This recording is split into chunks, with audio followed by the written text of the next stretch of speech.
नमस्कार बच्चों, मैं विशाल पालीवाल एक बार फिर से स्वागत करता हूं आप सभी का कैप्टन एग्रो के ऑनलाइन प्लेटफॉर्म पर। लास्ट क्लास में हम पादप के भूमिगत भाग को पढ़ चुके थे और आज हम वायवीय भागों की बात कर रहे हैं। बेटा, वायवीय भागों के बारे में अगर बात करें तो हमने बात की थी कि बीज जो था उसके दो भाग थे। एक भाग जो ऊपर की तरफ गया था और एक भाग जो नीचे की तरफ गया था।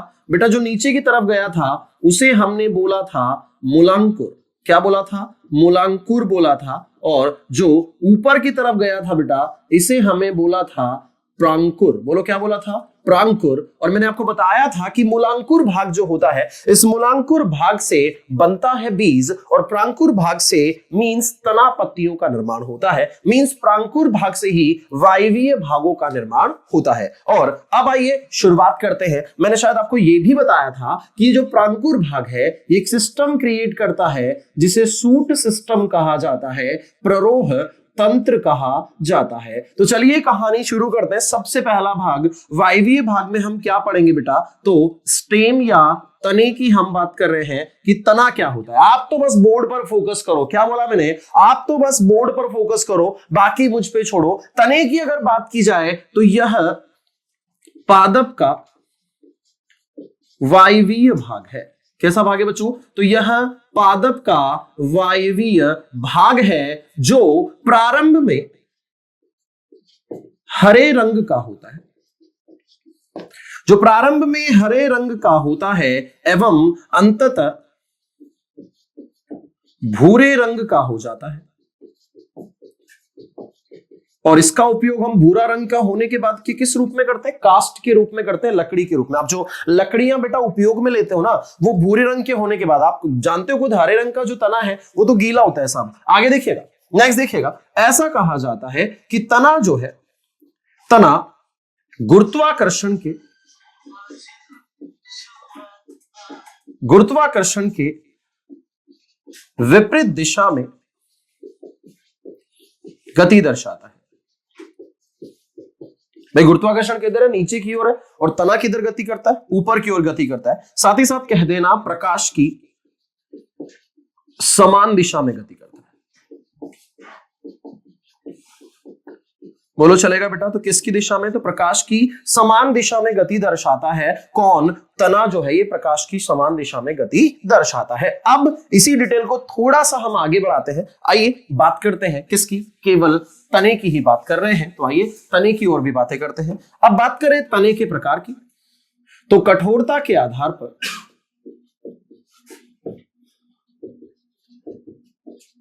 तने के दो प्रकार है।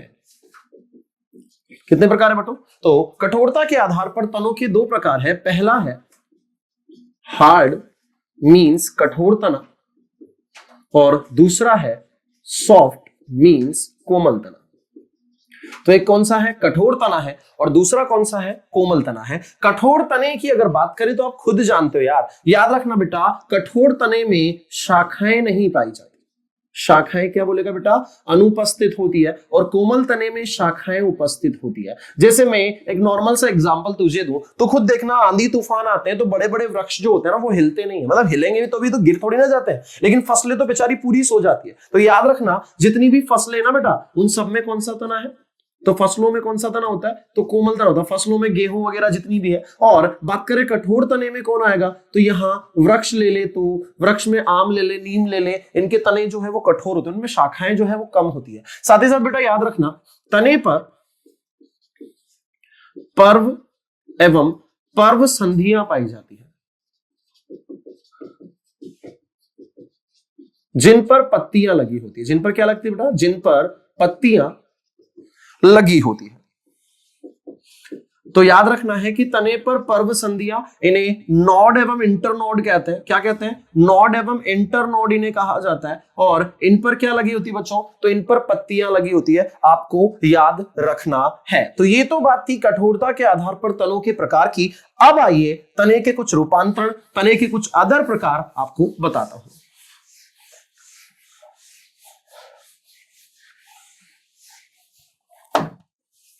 बात करते हैं तने के रूपांतरण की। भाई, किस तरह के रूप बदलते हैं तने? आओ दिखाते हैं। बेटा रूपांतरण के आधार पर तने तीन प्रकार के हैं। कौन कौन से तीन प्रकार है याद रखने हैं किसी भी हाल में। पहला है बच्चा जी, ध्यान देना, नाम है भूमिगत तना, जो पूरा कहां है, भूमि के अंदर। दूसरा है साहब अर्धवायवीय तना, और तीसरा है बच्चा जी वायवीय तना। ठीक है, तो तीन प्रकार के तने बता दिए मैंने। पहला कौन है, भूमिगत, दूसरा कौन है, अर्धवायवीय, और तीसरा कौन है, वायवीय। अब एक एक लॉजिक को इजी गोइंग अच्छे से समझना बेटा, क्योंकि बहुत आसान है। भूमिगत का मतलब जो पूरी तरह से कहा है, मिट्टी के अंदर है, और पूरी तरह से मिट्टी के अंदर कौन है, तो सबसे पहला नाम है कंद। कंद मतलब आलू। बेटा इस चीज को दिमाग में फिट कर ले कि आलू जो है एक तना है। आलू क्या है, एक तने का उदाहरण है। कंद के बाद नंबर 2 पर आता है घनकंद, और घनकंद का उदाहरण कौन है बेटा, अरबी, नाम सुना होगा। नंबर 3 पर बेटा अगला आता है प्रकंद, और प्रकंद कौन है, तो अदरक है आपकी, हल्दी है आपकी। इसके बाद नंबर 4 पर आता है बेटा सल्ककंद।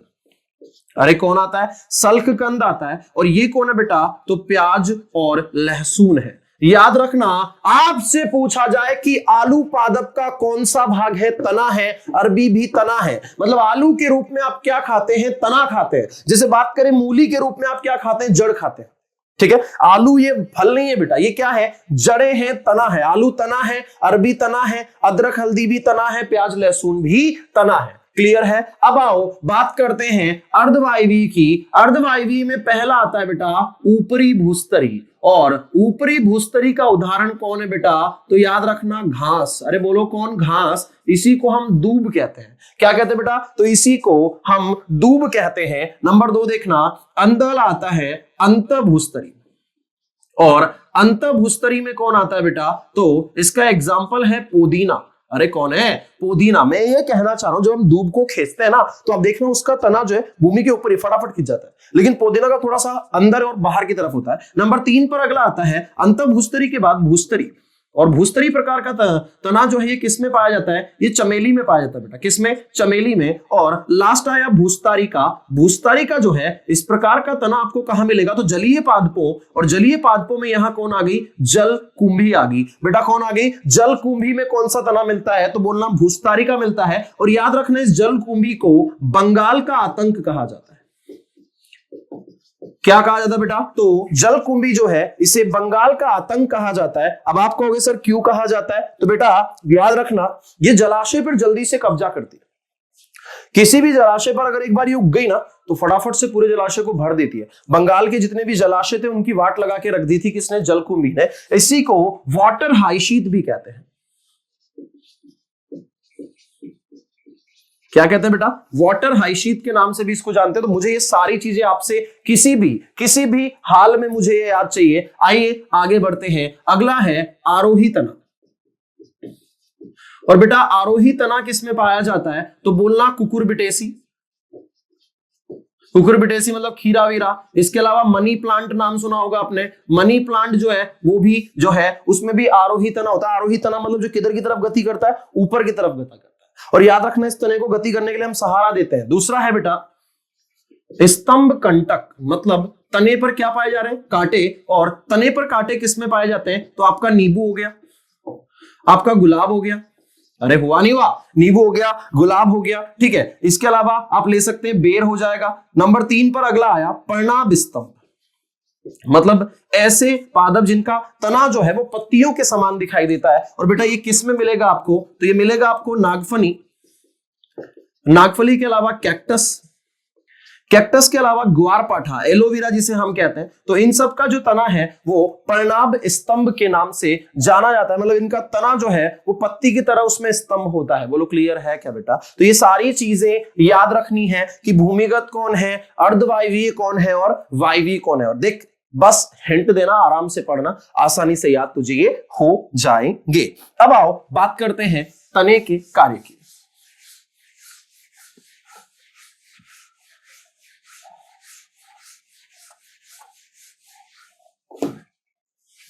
किसकी बात कर रहे हैं बेटा, तने के कार्य।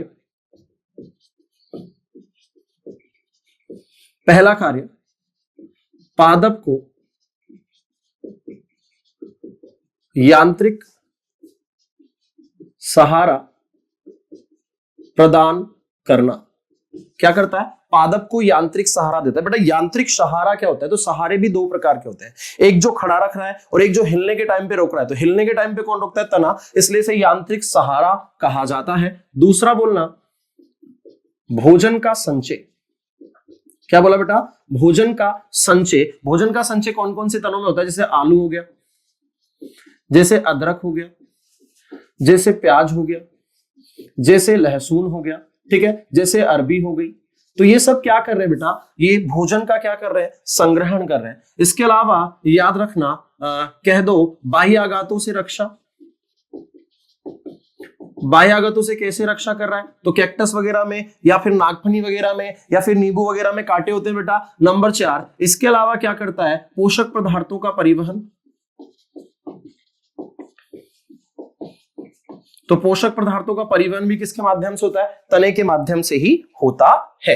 अब आओ, इसके अलावा एक और चीज याद रखना बेटा, अपशिष्टों का उत्सर्जन। किसका उत्सर्जन? अपशिष्टों का उत्सर्जन। आप खुद इस चीज को जानते हैं कि तने से गोंद वगैरह निकलता है। बोलो यस और नॉट। तो गोंद वगैरह क्या है बच्चों? अपशिष्ट है। और ये अपशिष्ट कहां से निकल रहे हैं? तने से निकल रहे हैं। तो बस ज्यादा बड़ा कुछ भी तो नहीं था, थोड़ी सी ही बातें याद करनी थी। तना आपको किसी भी हाल में पूरी तरह से याद हो जाना चाहिए। तो ये था बच्चा हमारा तना। अब अगली कहानी जो मैं लेकर आ रहा हूं वो कहानी होगी किसकी? तो वो है नंबर 2, लीफ की, मीन्स पत्ती की। और लीफ या पत्ती की बात करें, ध्यान से सुनना, यह पादप का वायवीय भाग है। जो आज के स्टूडियो में बीमार आदमी बैठे हैं तो खांसने की आवाज आए तो डिस्टर्ब ना हो, ठीक है। तो यह पादप का वायवीय भाग है जो भी तुम्हारे तक तो नहीं पहुंचेगा संक्रमण, लेकिन यहां तो ओरिजिनली पहुंच रहा है। मतलब बीमारी लग रहा है मुझे, आधे घंटे से ये आदमी परेशानी कर रहा है, खांसता जा रहा है, ठीक है, कोई बात नहीं, चलता है, फोकस करो। तो बेटा यह पादप का वायवीय भाग है जो, ध्यान दीजिएगा, तने की पर्व संधियों पर लगा होता है। कहां लगा होता है? जो तने की पर्व संधियों पर लगा होता है, नोड इंटरनोड मैंने बताया था, वहां पर लगी होती है। कौन? पत्ती। आगे सुनिएगा, तो यह पादप का वायवीय भाग है, साथ ही साथ हरा भाग है। और याद रखना बेटा इस भाग में प्रकाश संश्लेषण और वाष्पोत्सर्जन जैसी क्रियाएं होती है। तो आओ सीधी मुद्दे की बात पर आते हैं ना, सीधी बात करते हैं संरचना की। किसकी संरचना की? पत्ती की संरचना की। ध्यान दीजिएगा, पत्ती की संरचना की अगर बात की जाए तो पत्ती की संरचना हम कुछ इस तरह से बता सकते हैं।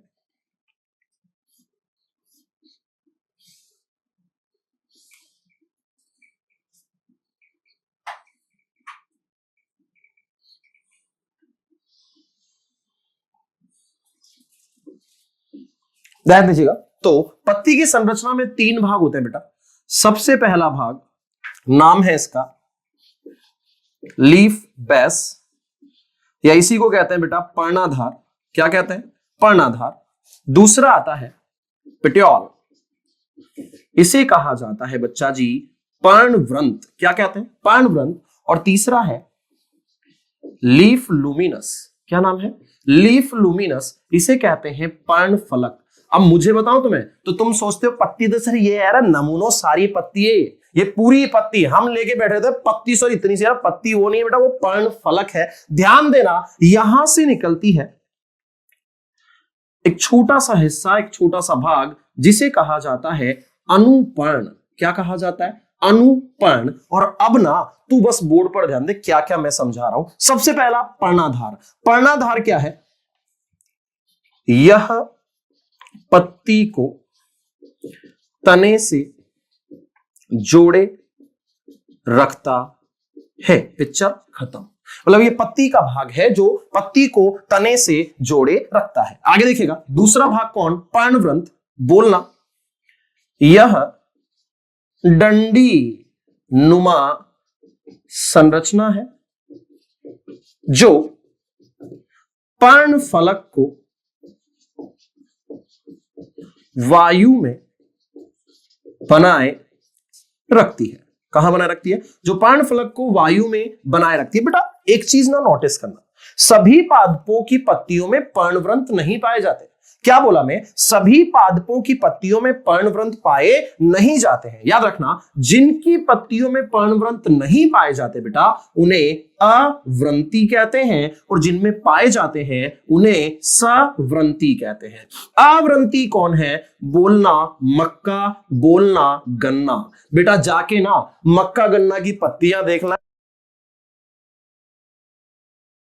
गन्ना।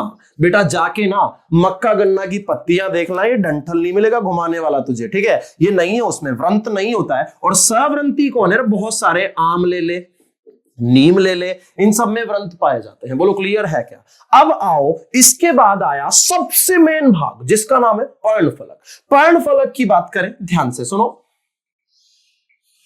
तो यह पत्ती का हरा भाग है जिसमें प्रकाश संश्लेषण की क्रिया संपन्न होती है। कौन सी क्रिया संपन्न होती है? प्रकाश संश्लेषण की क्रिया संपन्न होती है। इसलिए इस भाग को कुछ नाम दिए बेटा, और वो नाम क्या है? तो इसे कहते हैं रसोई घर। क्या कहते हैं? रसोई घर। और इसी को कहते हैं ऑक्सीजन फैक्ट्री। बोलो क्या कहते हैं बेटा? तो इसी को ऑक्सीजन फैक्ट्री कहते हैं, क्योंकि तू जानता है मेरे भाई कि प्रकाश संश्लेषण की प्रक्रिया में पादप भोजन भी बनाता है और ऑक्सीजन भी छोड़ता है। तो ऑक्सीजन फैक्ट्री भी हो गई, रसोई घर भी हो गई। अब इस भाग को तू ध्यान से देख। क्या इस भाग में कोई जाल तुझे दिख रहा है? बेटा इस जाल को कहा जाता है, इन नलिकाओं को कहा जाता है वेन या शिरा। अरे क्या कहते हैं? इन्हें वेन या शिरा कहा जाता है। और बीच में जो उपस्थित है उसे मिड वेन या मध्य शिरा कहा जाता है। अब बेटा शिरा से भी मुझे एक कहानी तुम्हें सुनानी है, थोड़ा सा कैमरा एंगल यहां दीजिएगा अजी। तो बेटा मध्य शिरा से मैं ले रहा हूं, ध्यान से सुनना। मध्य शिरा या शिरा की मैं बात कर रहा हूं। बेटा याद रखना, शिरा के आधार पर ये तो आएगा, नई नई चीजें क्या है, स्टूडियो क्या हमने बना रखा है, बड़े फोकस से बना रखा है। तो ध्यान से देखना, शिरा के आधार पर, या शिरा मत बोलो, शिरा के जमाव के आधार पर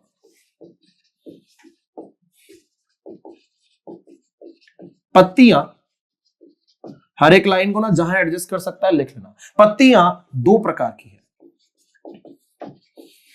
बेटा, इसे शिरा विन्यास कहते हैं। ठीक है, क्या कहते हैं इसे? शिरा विन्यास कहते हैं। तो दो प्रकार की पत्तियां हैं, एक का नाम है जालिकावत और एक का नाम है समांतर। अरे क्या नाम है? समांतर। ध्यान से देख, एक पत्ती मैंने ये बनाई और एक पत्ती मैंने ये बनाई। तो कहेगा सर ये तो उत्तल लाइन से। अरे तू तो पत्ती देख, अभी ध्यान से देख। अगर इस पत्ती में ये शिरा निकल रही है, अभी ऐसे कट गई, ठीक है, बहुत सारे भागों में बट गई, तो इसे बोलते हैं जालिकावत। और सारी की सारी शिराएं कैसे हो बेटा? समांतर हो, पैरेलल हो, इस तरह से हो, तो इसे कहा जाता है समांतर। समांतर शिरा विन्यास किसमें पाया जाता है? तो ये एक बीजपत्री। एक बीजपत्री में भी मुख्य रूप से तू गन्ना देख लेना या मुख्य रूप से तू मक्का देख लेना। गन्ना मक्का जो है ना, इनकी पत्तियों में सीधी सीधी लाइनें मिलेगी तुझे, लेकिन याद रखना जालिकावत जो है ये मिल जाएगा तुझे द्विबीजपत्री। ठीक है, द्विबीजपत्री में कौन देखना चाहता है? तू तो ऐसा कर, दाल देख ले कोई सी भी उठा के, दाल का कोई सा भी पादप उठा के देख ले, उसकी पत्ती में तुझे ना शिराओं के कट कट कट कट मिल जाएंगे। बोलो क्लियर है? तो यूं मान ले कि जो इतना मैटर मैंने तुझे ना बहुत काम का, इसको एक बार ना ध्यान से देख लेना, पूरा का पूरा ध्यान से देख लेना। बोलो क्लियर है क्या? आज बहुत सारी अजीब आवाजें आ रही, पर तू इसको ढंग से पढ़ लेना बेटा, सारा काम तेरा हो जाएगा। चल आजा, अब बात कर रहा हूं मैं पत्ती के प्रकार की। हटा दो बेटा, अच्छे से मुझे आंसर चाहिए सारे के सारे। आजा, अब बात कर रहे हैं पत्ती के प्रकार की। मेरी चाय में कुछ चला गया।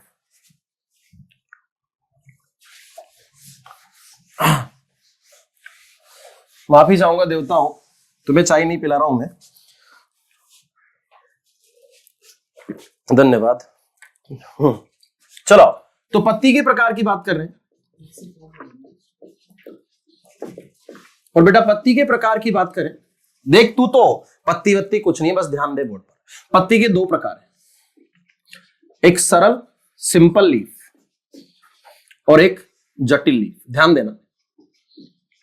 अब सरल पत्ती क्या होती है? जैसे मान ले ये कोई मैं पत्ती बना रहा हूं, ठीक है, ये बना दी मैंने। तो एक पत्ती अगर एक पृष्ठाधार से जुड़ी है तो ये सरल पत्ती है। एग्जाम्पल लिख सकता है जैसे आम की पत्ती, जैसे पीपल की पत्ती, जैसे बरगद की पत्ती। ये कौन सी है बेटा? सरल। लेकिन जटिल जो है, जटिल का मतलब एक से अधिक पत्तियां या तो दिखेगी या संरचना बड़ी अजीब सी होगी। तो सरल संरचना तो सरल पत्ती कहेगा। अब जटिल संरचना में क्या क्या हो सकता है देखना। जटिल पत्तियां भी दो प्रकार की है, एक पिच्छाकार जिसे पिन्नेटली कहा जाता है, और एक होती है हस्ताकार जिसे पामेटली कहा जाता है। अब पिन्नाकार क्या है या पिच्छाकार क्या है, हस्ताकार क्या है, तो ध्यान से देख। पिच्छाकार पत्ती होती है मेरे लाल नीम में। देख मेरे भाई, 1 2 3 4 5 6 7 अब 8। तू सोच रहा होगा सर 8 पत्तियां होगी। 8 नहीं बेटा, एक ही पत्ती है, क्योंकि पर्णाधार कितना है? 1, और एक पर्णाधार से एक ही पत्ती निकलती है। और याद रखना, इस प्रकार की पत्ती को पिच्छाकार कहते हैं। तो पिच्छाकार पत्ती किस में पाई जाएगी? नीम आंसर लगा देना आंखें बंद करके। अब आई हस्ताकार। हस्ताकार पत्ती कैसी हो सकती है? देख ऐसी देखोगे ना, ऐसी इस तरह की पत्तियां, ये पूरी इस तरह का कोई आकार, फैला ठेला फैला, तो ये किस में होती है? तो इस प्रकार की पत्तियां पाई जाती है बेटा सिल्क कॉटन। किसमें? सिल्क कॉटन जो है, कपास जो है, उसकी पत्ती में तुझे क्या मिल जाएगी? पत्ती दिख जाएगी, चौड़ी सी पत्ती होती है। सिल्क कॉटन की जो पत्ती है वो चौड़ी सी होती है। इस पत्ती को जैसे हथेली की जैसे होती है, इसलिए इसे हस्ताकार कहा जाता है। बोलो क्लियर है? तो पत्ती के प्रकार फिर से देख ले, एक सरल है, एक जटिल है। सरल मतलब सिंगल पत्ती, आम पीपल बरगद। जटिल मतलब पिच्छाकार और हस्ताकार। पिच्छाकार नीम में मिलेगी और हस्ताकार सिल्क कॉटन में मिलेगी। आजा, ये तो था पत्तियों के प्रकार। इसके पहले सिरा विन्यास पढ़ा, व्रंत के आधार पर पढ़ा। अब आजा पर्ण विन्यास पढ़ते हैं, पत्तियों का जमाव। लास्ट हेडिंग है आज की, पर्ण विन्यास। पर्णाधार पर पत्तियों का जमने का क्रम पर्ण विन्यास कहलाता है। क्या कहलाता है? पर्ण विन्यास कहलाता है। और इसके आधार पर पत्तियां 3 टाइप्स की है। पहला है, नाम है अल्टरनेट, मींस एकांतर। दूसरा है अपोजिट, मींस सम्मुख। और तीसरा है, ध्यान से देखना, नंबर 3 इज रोल्ड या चक्करदार। तू तो देखता जा, ठीक है? ये कोई पत्ती है, ठीक है, ये कोई पृष्ठाधार है। अब इस पे एक पत्ती तो लग रही है यहां, दूसरी लग रही है नीचे यहां, तीसरी यहां, चौथी यहां, पांचवी यहां, छठी यहां। तो इस क्रम को कहते हैं बेटा क्या? एकांतर पर्ण विन्यास। सम्मुख क्या होता है? अभी भी बनाया था थोड़ी देर पहले, एक के सामने दूसरी, एक के सामने दूसरी, एक के सामने दूसरी, एक के सामने दूसरी, इसे कहते हैं क्या? सम्मुख। और चक्करदार क्या है? ये पर्णाधार 1 2 3 4 5 बहुत सारी एक ही अक्ष पे लग रही है, तो उसे चक्करदार कहते हैं। बोल क्लियर है क्या बेटा? अरे यस और नॉट? अब आप कहेगा बेटा sir sir sir sir sir example ले आ जा। सरसों, गुड़हल, क्या क्या क्या क्या? सरसों और गुड़हल याद रखना। सम्मुख में कौन आ जाएगा? काके तेरा नीम आ जाएगा। आंख, आंख के अलावा अमरूद, सुना नाम। और चक्करदार में कौन आ जाएगा? तो इसमें आ जाएगा बेटा एल्स्टोनिया। क्या नाम? एल्स्टोनिया, जिसे डेविल ट्री कहा जाता है। कौन सा ट्री? जिसे डेविल ट्री कहते हैं। बोलो क्लियर है? तो ये 1 2 3 भी तुझे याद रखनी है, और आशा करता हूं तुझे समझ में आई होगी। आसानी से पढ़ लेना, आसानी से याद कर लेना। और पत्तियों के कार्य क्या पूछेगा यार? पूछ ले, बताना। पहला कार्य प्रकाश संश्लेषण, दूसरा कार्य वाष्पोत्सर्जन। तू जानता है वाष्पोत्सर्जन, बिंदु स्रवण सब पत्तियों से होता है, ठीक है? और क्या बता सकता है? और क्या बता सकता है? और यार अभी तो एक और चीज बाकी ना, आज बता सकता है, बहुत कुछ बता सकता है। आज अब पढ़ेंगे पत्तियों के रूपांतरण।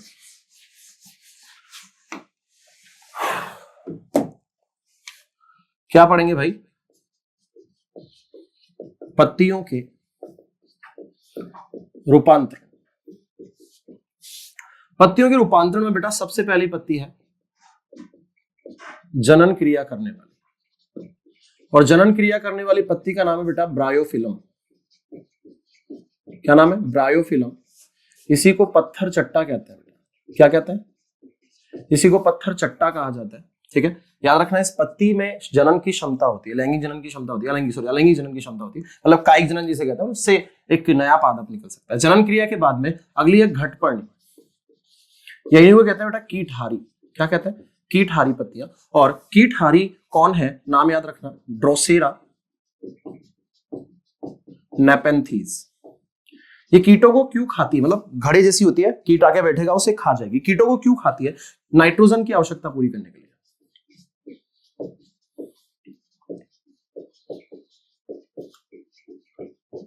किसकी आवश्यकता? नाइट्रोजन की आवश्यकता को पूर्ण करने के लिए, पूरा करने के लिए किसको खाती है? कीटों को खाती है।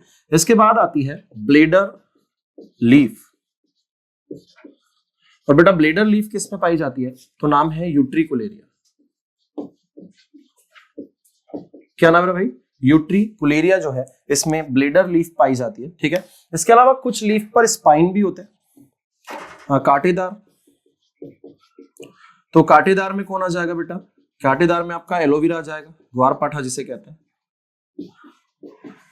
आपकी नागफनी आ जाएगी, आपका कैक्टस आ जाएगा। बोलो क्लियर है बेटा? तो ये सारी चीजें आपको याद रखनी है। और जैसे एक और चीज बात करूं, मटर जो होते हैं ना, उसमें से बेटा प्रतान निकलते से घूमती, तो उसे भी याद रखना। टेंड्रिल या प्रतान उन्हें कहा जाता है, वो भी याद रखना। प्रतान पर्ण पाई जाती है किसमें? मटर में। और ये बहुत इजी है। नेक्स्ट क्लास में मैं फ्लावर लेकर आने वाला हूँ, पुष्प लेकर आने वाला हूँ, और पुष्प, फल और बीज उसमें मैं फिनिश कर दूंगा। मतलब चैप्टर जो है आपका नेक्स्ट क्लास में मैं सोच रहा हूँ क्लोज कर दिया जाए। और बहुत अच्छे से इसे रिवाइज कर लेना। कोई डाउट है पूछ लेना बेटा एक बार फिर से। Wish you all the best. Bye bye. Thank you.